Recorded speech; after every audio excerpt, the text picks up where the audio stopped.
नमस्कार. कधी विचार केलाय का की आपल्याला कोणीही न शिकवता समाजात कसं वागायचं हे नियम कसे कळतात?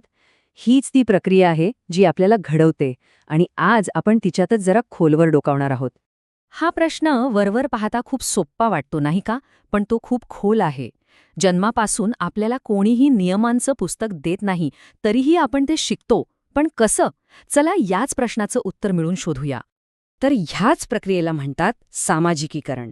आणि हे समजून घेणं म्हणजे आपण आणि आपला समाज नक्की कसा घडतो याचा पायाच समजून घेण्यासारखा आहे. सोप्या भाषेत सांगायचं तर सामाजिकीकरण म्हणजे काहीतरी शिकून संपणारा कोर्स नाहीये. ही एक आयुष्यभर सतत चालणारी प्रक्रिया आहे. यातूनच आपण आपल्या समाजाचे नियम, त्याची मूल्य आणि संस्कृती आपल्यात मुरवून घेतो, ज्यामुळे आपण एक जबाबदार नागरिक म्हणून आपली भूमिका पार पाडू शकतो. आणि गंमत म्हणजे वेगवेगळ्या विचारवंतांनी याकडे थोडं वेगळ्या अँगलनी पाहिलंय. जसं की ऑगबर्न म्हणतात की हे फक्त नियम शिकणं आहे, तर जॉन्सन म्हणतात की नाही, हे फक्त नियम नाहीत, तर समाजात आपली भूमिका काय आहे हे शिकणं आहे. आणि हॉर्टन व हंट याला आणखी एक पाऊल पुढे नेतात.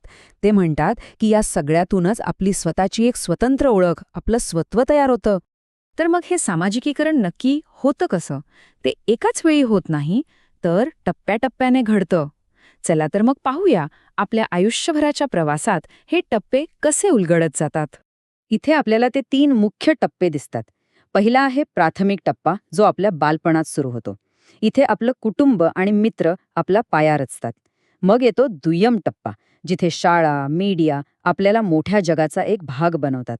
आणि तिसरा टप्पा म्हणजे प्रौढ सामाजिकीकरण, जिथे लग्न, नोकरी किंवा निवृत्ती यांसारख्या नवीन भूमिकांसाठी आपण आयुष्यभर स्वतःला तयार करत राहतो. ठीक आहे, ही प्रक्रिया तर कळली, पण ती नक्की घडवून कोण आणतं? आपल्यावर प्रभाव टाकणारे, आपल्याला घडवणारे हे घटक तरी कोणते? चला आता त्यांच्याबद्दलच जाणून घेऊया. आपल्या स्रोत सामग्रीनुसार असे 5 मुख्य घटक आहेत. हे 5 घटक मिळून आपल्यावर सगळ्यात जास्त प्रभाव टाकतात आणि खरं तर आपल्याला घडवत असतात. चला, हे 5 घटक थोडक्यात पाहूया. सुरुवात होते अर्थातच आपल्या कुटुंबापासून. आपल्या व्यक्तिमत्वाचा पाया इथेच रचला जातो. मग येतात आपले शेजारी आणि मित्रमैत्रिणी, ज्यांच्यामुळे आपण मोकळेपणाने व्यक्त व्हायला शिकतो.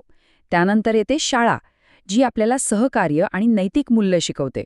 आणि हो, आजच्या काळातला सर्वात प्रभावी घटक म्हणजे माध्यमे आणि पुस्तकं, जे माहिती आणि ज्ञानाचा एक मोठा स्रोत आहेत.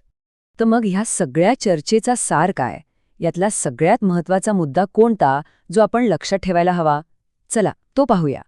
आणि यातला कळीचा मुद्दा हाच आहे.